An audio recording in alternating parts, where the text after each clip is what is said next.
Deputy commissioner و administrator ضلع وسطی طاہر سلیم کا لیاقت آباد کے مختلف علاقوں کا دورہ۔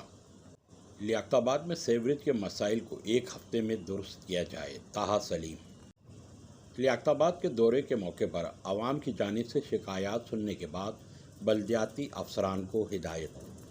لیاقت آباد زون میں صفائی ستھرائی اور سیوریج کے معاملات میں کوتاہی برداشت نہیں کی جائے گی: طاہر سلیم۔ سیوریج کے جمع شدہ پانی کی نکاسی کے لیے اضافی مشینری استعمال میں لائی جائے۔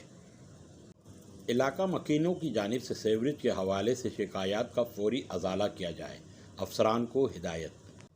ڈپٹی کمشنر طاہر سلیم کا سیوریج سسٹم کی ناقص صورتحال پر اظہار برہمی۔ افسران کو ایک ہفتے میں صورتحال کو بہتر بنانے کی ہدایت۔ 10 دن کے ہوتے ہیں، آپ پوچھ لیے تھے 1 مہینے میں تو لیے تھے، یہ 4 مہینے سے 4 مہینے ہو گئے۔ 4 یہ گٹروں میں مٹی بھری۔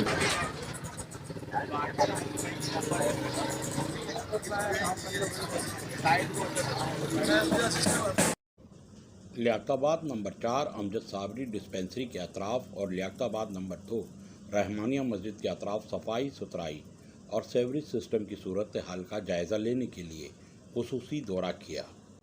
اس موقع پر سندھ سالٹ ویسٹ مینجمنٹ اور Karachi water and sewerage board کے افسران بھی ان کے ہمراہ تھے۔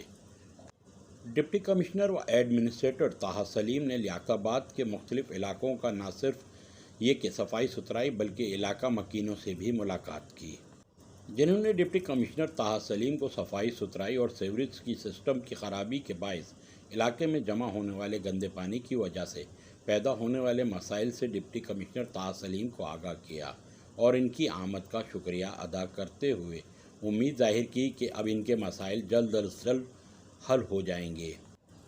طاہر سلیم نے علاقہ مکینوں کے مسائل کو بغور سنا اور متعلقہ بلدیاتی افسران شکایت کو فوری ازالہ کرنے کی ہدایت جاری کی۔